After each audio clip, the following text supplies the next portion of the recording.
Imagine discovering the ruins of an ancient civilization beneath the ocean, a powerful kingdom filled with magnificent cities, advanced technology, enormous temples, and a navy strong enough to conquer much of the known world.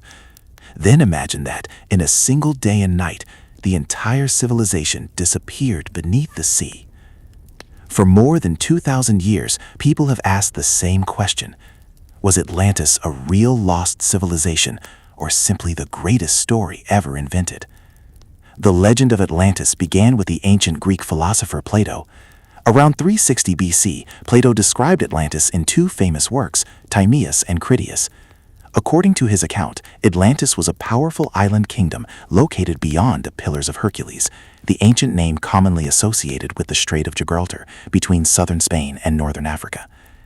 Plato claimed that the story had been passed down through generations before reaching the Greek world. According to the legend, an Egyptian priest told the Athenian lawmaker Solon that Atlantis had existed approximately 9,000 years before Solon's time. If Plato's timeline were taken literally, Atlantis would have existed thousands of years before the rise of ancient Greece, and even before many of the earliest known civilizations had developed. According to Plato, Atlantis was not a small or primitive island. It was a wealthy and powerful kingdom, blessed with fertile land, abundant natural resources, and impressive architecture. Its capital was described as a magnificent city built around a series of enormous circular rings of land and water. At the center stood a grand palace and a massive temple dedicated to Poseidon, the Greek god of the sea. The city was connected by canals, bridges, and wide waterways. Ships could travel from the ocean into the heart of the capital. The Atlanteans possessed a powerful navy and controlled vast territories. For a time, Atlantis prospered. But Plato's story warned that great power can change a civilization. As the Atlanteans became richer and more powerful, they also became increasingly ambitious. They began expanding their empire and attempting to conquer neighboring lands.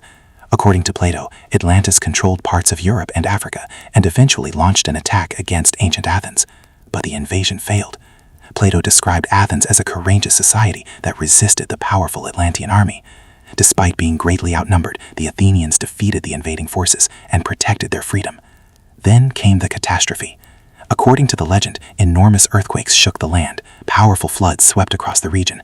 In what Plato described as a single terrible day and night, Atlantis was destroyed and disappeared beneath the sea. The mighty kingdom vanished. Its city sank. Its people were lost, and the ocean covered nearly every trace of the civilization. For centuries, readers wondered whether Plato was describing a real historical event. Some believed Atlantis had once existed somewhere in the Atlantic Ocean, perhaps near the Azores Islands or off the coast of Europe. Others suggested that it may have been located in the Mediterranean Sea. One of the most popular theories connects Atlantis to the ancient Minoan civilization on the island of Crete. Around 1600 BC, a massive volcanic eruption occurred on the nearby island of Thera, now known as Santorini. The eruption was one of the largest volcanic events in human history. It caused enormous explosions, earthquakes, and powerful tsunamis that affected surrounding islands. The Minoan civilization was highly advanced for its time. It built large cities, developed impressive art, traded across the Mediterranean, and possessed a strong maritime culture. Some researchers believe that stories about the destruction of Minoan settlements may have been passed down for generations and eventually influenced Plato's description of Atlantis. However, there are major problems with this theory. The Minoan civilization did not disappear beneath the ocean. Its cities were damaged, but many survived. The dates also do not match Plato's claim that Atlantis existed 9,000 years before Solon. Other theories place Atlantis near Spain, Morocco, the Caribbean, Antarctica, or even beneath the Atlantic Ocean. Some explorers have searched for underwater ruins, strange stone formations, and ancient structures that might prove the civilization existed. Over the years, many discoveries were announced as possible evidence of Atlantis, but none has been accepted as definitive proof. Scientists have found many ancient cities that were flooded by rising sea levels, earthquakes, volcanic eruptions, or coastal changes. Some real settlements now lie beneath the ocean, yet no archaeological discovery has confirmed the existence of Plato's enormous island empire. This has led many historians to believe that Atlantis was never meant to be a literal historical record. Instead, Plato may have created Atlantis as a philosophical warning. In his story, Atlantis represented a powerful society destroyed by greed, pride, and the desire for conquest. Athens represented courage, discipline, and justice. The sinking of Atlantis may have been a lesson. Even the strongest civilization can collapse when power becomes more important than wisdom. Yet the mystery continues. If Atlantis was fictional, why did Plato describe its geography, architecture, government, and history in such remarkable detail? Did he invent everything? Did he combine stories from different ancient disasters? Or did he preserve a memory of a real civilization whose history was lost long ago? Today, Atlantis remains one of the world's greatest legends. It has inspired books, movies, documentaries, video games, and countless expeditions. The image of a magnificent city hidden beneath the ocean continues to capture the imagination of people around the world. For audiences in the United States and beyond, the story of Atlantis represents the ultimate mystery, a lost world that may be waiting somewhere beneath the waves.